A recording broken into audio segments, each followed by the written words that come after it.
I could have 5 minutes. You got it. We're here on second-tier certiorari review. We know that that is a very limited level of review. We know that you're going to ask the question about whether the trial court was correct with respect to procedural due process and whether the trial court was correct in its application of the law. And as was stated in Shimura, which I had also cited the Palmer private school case for the same proposition, second-tier cert is really about correcting manifest injustice. Now, how do you do that? How do you take those standards and apply them?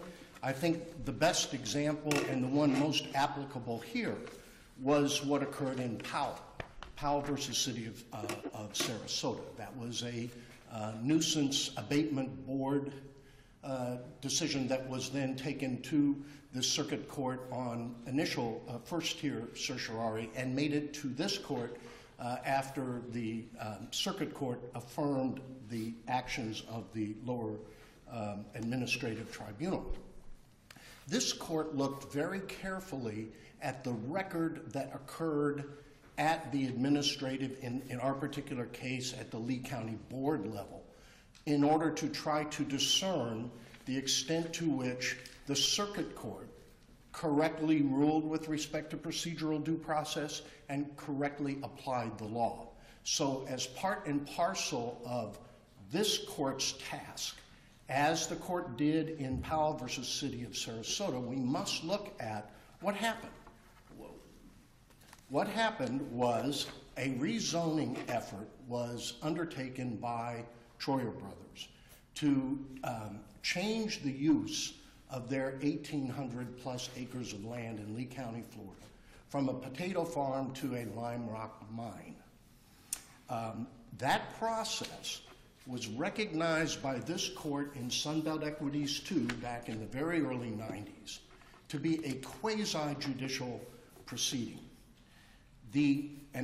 It's worth reflecting on what that term means, because prior to Sunbelt, which subsequently got adopted in major part by the Supreme Court in Snyder 2,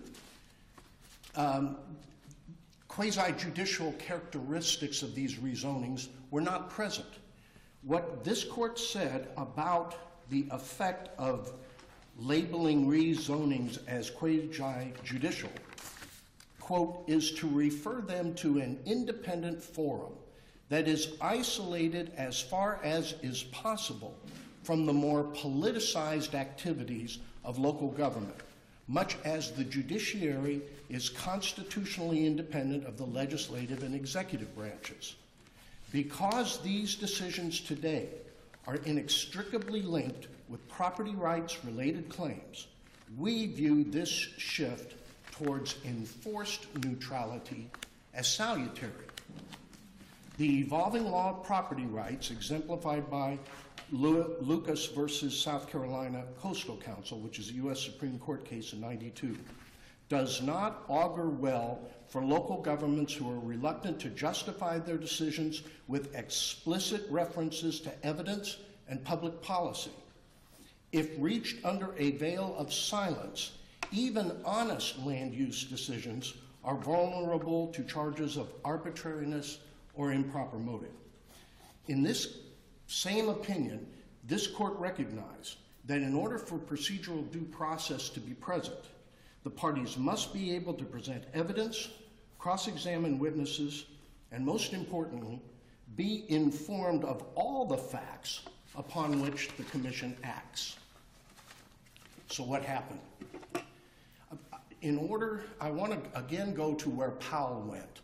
Powell started with an analysis of the ordinances that enacted the abatement board so that there could be an understanding of the law applicable to the proceeding.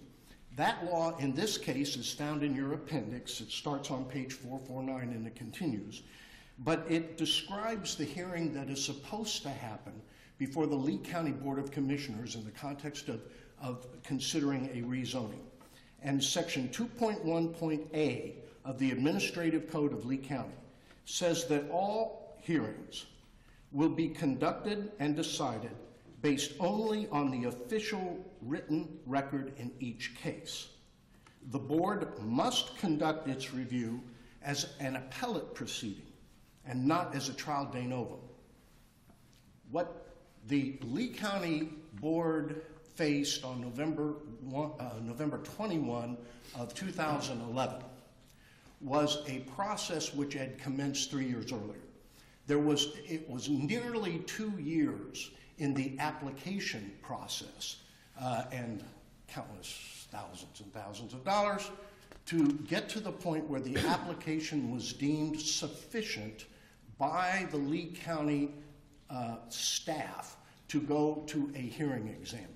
And that is that's an initial step called a sufficiency finding.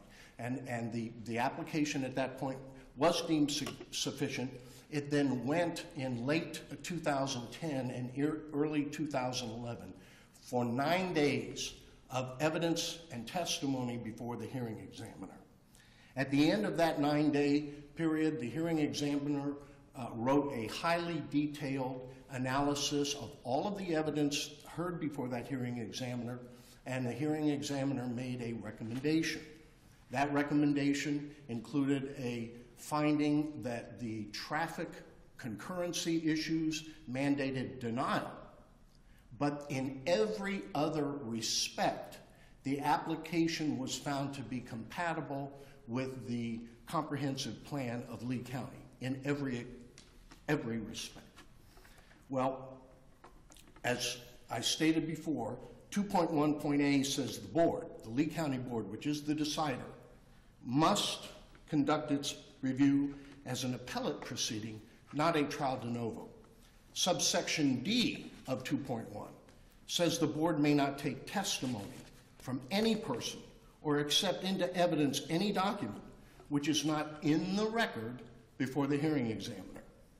And finally, section 2.4A of the Lee Code, under which this board operates, mandates that the board shall is the word, consider the substantive recommendation of the hearing examiner. And by the way, these same admonitions are repeated in different language in other portions. At page 454 of the appendix, you'll find section 34.83 and subparagraphs B2B, again emphasize that the Board of County Commissioners must consider the substantive recommendation of the hearing examiner, and it says it again in 3483B4A.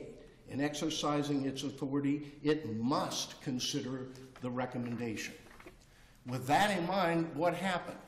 On November 21 of 2011, the Florida legislature in that earlier summer had changed the law with respect to traffic concurrency. And they had done it expressly to address local governments preventing owners of land from being able to properly use their land because of traffic impacts. And I'm going to get into more detail about that. But as a result of that, the Lee County Board, which had earlier adopted a moratorium to prevent mining, had spoken out very publicly against mining, was now faced with the fact that their hearing examiner had recommended approval of this mine because of the evidence that it had heard for 9 days, except on traffic, and now they knew they were vulnerable. So the same lawyer who represented Lee County throughout the 9 days of hearing in opposition to the Troyer Brothers application comes before the board the morning of the 21st and opens with these words: "It is not appropriate for you to rely on the hearing examiner's recommendation in this case, i.e., let's violate the Lee Development Code, which mandates that at least those substantive recommendations be considered," and he says ignore them. So Commissioner Mann says, I'm to discount anything about the hearing examiner's recommendation because it was improperly based? And the answer from Mr. Jacob was, the answer is yes. And Commissioner Manning immediately on the heels of that says, the staff recommendation is what we should rely on. And then, of course, after we go, there's another comment from Commissioner Commissioner Bigelow. We throw out the recommendation, but not the process itself. And again, the advocate at the lower tribunal before the Hex again tells them, yes, that's 100% correct. So he couldn't get what he wanted in front of the Hex, so he now argues to his bosses, the Lee County Commission Board, don't even consider the substantive recommendation of the Hex. And at the end of the hearing, Commissioner Judah, it's incorrect in the record, it is Commissioner Judah, says that I am prepared based on the staff's recommendation that we deny the proposed rezoning request. And without a voice vote, but by acclamation, unanimously, the Lee County, and to the surprise of no one, the Lee County Commission adopted the resolution to accept the staff recommendation. That was as much of a notice as we got in terms of what it was that they were purporting to adopt. Under the Lee County Development Code, Troyer Brothers were mandated to file their petition for writ of certiorari within 30 days of the oral pronouncement. So we did, and we outlined therein wherein and why we felt deprivation of procedural due process as well as application of the wrong law.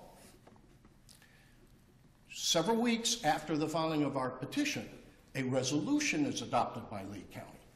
And the resolution, which is in your appendix starting at page 440, and I think it goes through page 445, starts out with a whereas clause that says that the Lee County Board of Commissioners gave full and complete consideration to the recommendations of the hearing examiner. That's a false preface when you read the record. They didn't do that. It makes a mockery of their own code, which mandated. They must have recognized that because we certainly put it in our brief, so now they pass a resolution that says they gave full and complete consideration to the recommendations. But it's not binding on the commission, right? The hearing examiner's report is not binding.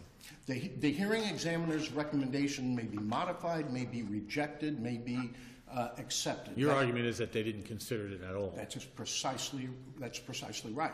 Because had they considered it, Your Honor, there would have been a different record. There would have been a testing of whether or not in the record before the commission about where substantial evidence existed and where it does not. You're going to hear a lot about me allegedly telling you that we're here to weigh substantial competent evidence. Not at all. Now, the last page shows that Commissioner Judah made a motion to adopt the foregoing resolution. It was a 6-page resolution, again, patently false, attempting to manufacture a record that did not exist. And that is an evidence of improper bias as well as a deprivation of fundamental fairness in this process. The trial judge below correctly recognized that, and it's cited to the Florida Supreme Court in Cherry Communications, Inc. versus Decent, that an impartial decision maker is a basic constituent of minimum due process. And that's a fact. That is the law. That law was announced in 1995 under factual circumstances that are not completely unlike the circumstances here. But then the trial court goes backwards in time and veers off into 1984 by citing the Isaac Walton League case, which essentially is politicians are politicians. It's fundamental. This is the quote that the trial judge found important. It is fundamental to our system that members of a county commission or any governing body of a political subdivision who act in that capacity do not do so as judges. And the problem with and what this passage from the trial judge's opinion discloses is this was pre-Snyder. Isaac Walton was pre-Sunbelt Equities 2. Isaac Walton was prior to a determination by this court that these rezoning proceedings are quasi-judicial and in that process have a different character. You're getting down to your 5 minutes, but you can keep going. I'm going to try to motor through here. As a matter of fact, Isaac Walton, and this is a quote, it says that this case concerns the supremely legislative function of zoning. It was not a quasi-judicial case. So it was from a different era that has no application. So not only was there a wrongly applied law with respect to the standard of procedural due process, The trial court found, and I'm reading his words, based on the evidence presented at the Hex hearing and the board hearing. That's on page 12 of his opinion. The problem with that is, again, the Lee County Development Code says you can't take evidence at the board meeting. The trial judge applied the wrong law. And last but not least, with respect to concurrency, when you look at the only substantive competent evidence or substantial competent evidence before the trial court discussed in the trial court's opinion, it involves traffic concurrency. The challenge and the incorrect application of the law as it applies on that subject is set forth in Florida Statute Section 163.3180 that was adopted in the summer of 2011. And it provides that local governments must allow an application for rezoning to satisfy transportation concurrency requirements where the applicant in good faith offers to enter into a binding agreement to pay for its proportionate share. I would like to reserve, but I do want to close this portion by saying that this is a case of manifest injustice. We want you to remand the case for the circuit court to then remand and require the Lee County Board to follow its own procedures under the Land Development Code and using the record that was created in front of the Hex. Thank you. All right, you've got 3 minutes left for your rebuttal.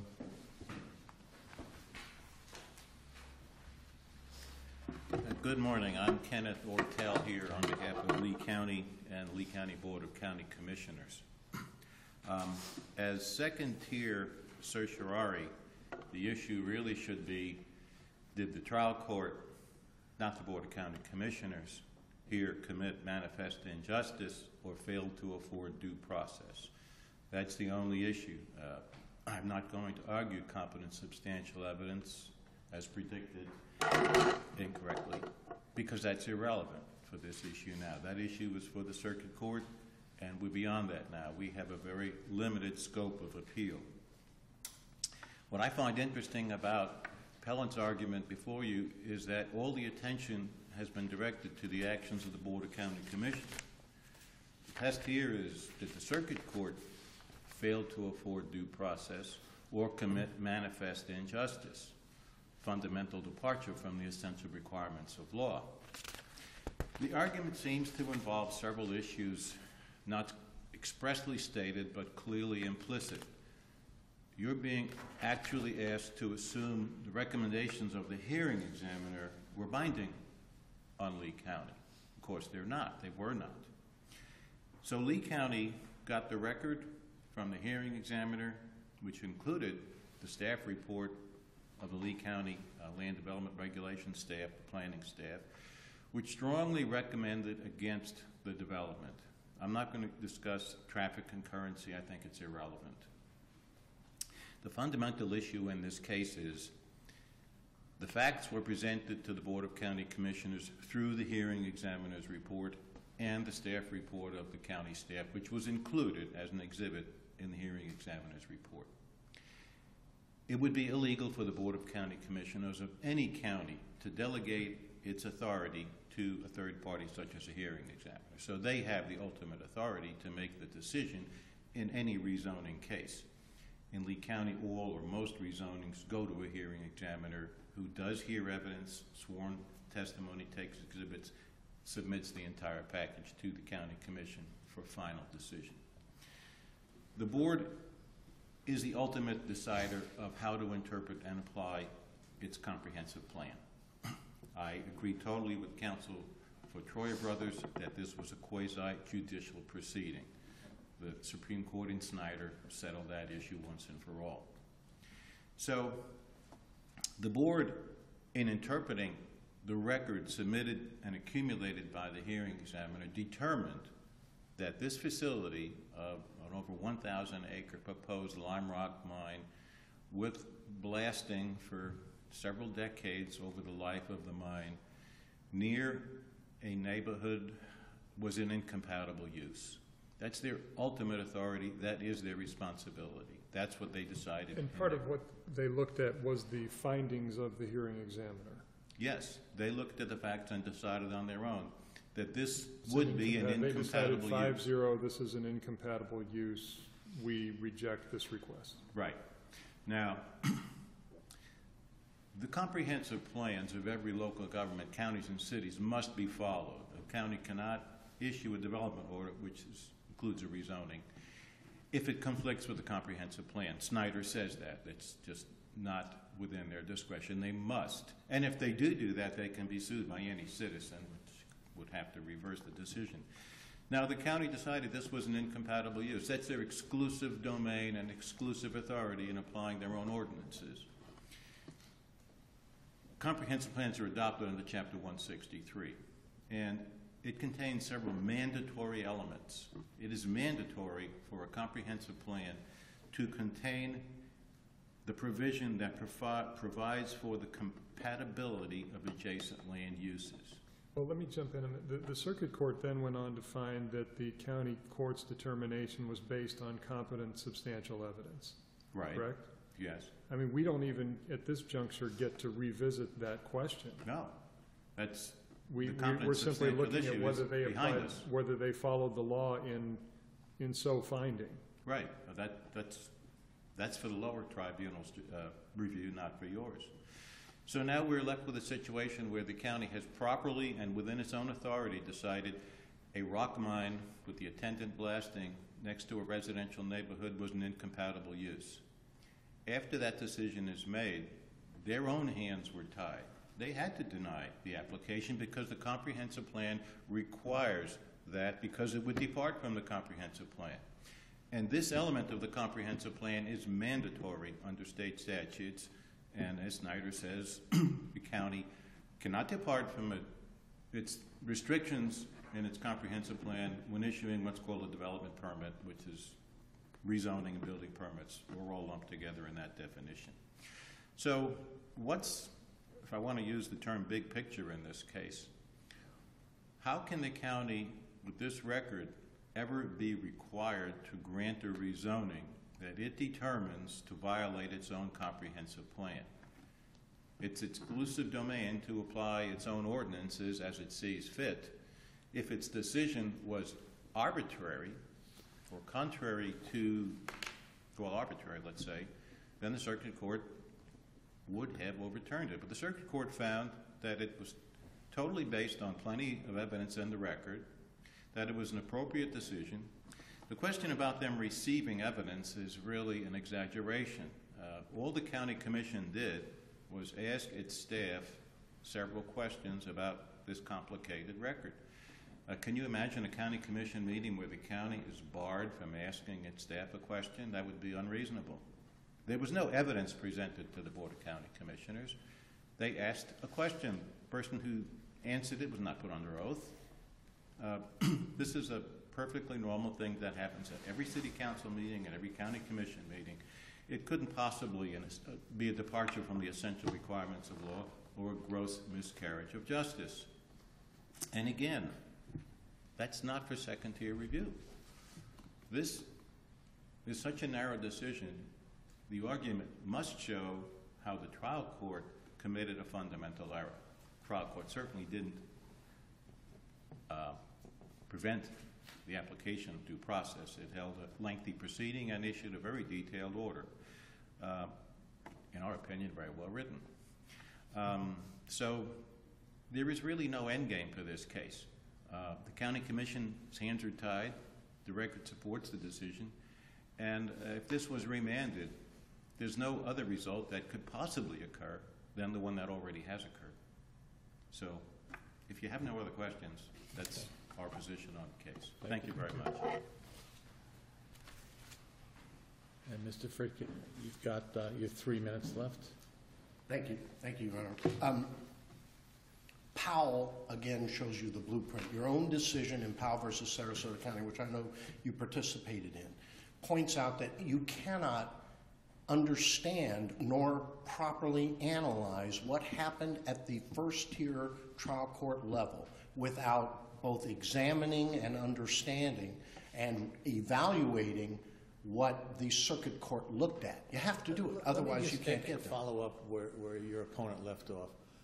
You mentioned earlier what you wanted us to do on remand, correct? Yes, sir. And what would that be again? That would be to send back to the Lee County Commission the obligation to conduct a public hearing where the substantive considerations of the HECS are considered as part of the public record.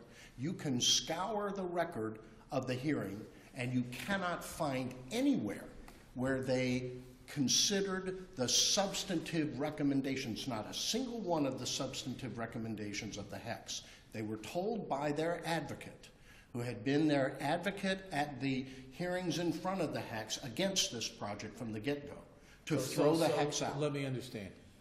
The record, to me, arguably might be neutral on that issue. It doesn't show that they specifically considered it.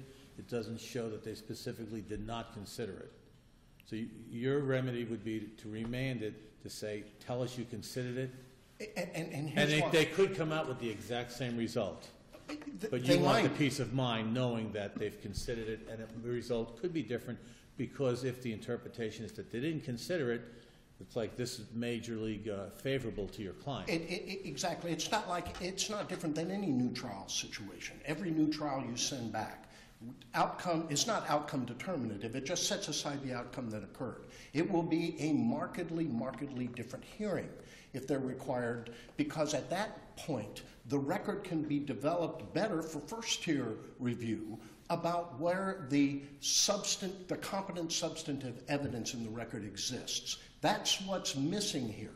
When you look at what the trial court did, you can see that he relies solely on one piece of competent substantial evidence, and that piece is the traffic piece. But the law changed in 2011 to render, as Mr. Ortel admitted, irrelevant the traffic piece, because you cannot deny the rezoning anymore based on traffic, whereas here the applicant for rezoning is coming forward with an agreement to pay the proportionate share. If you want to wrap up. Yes.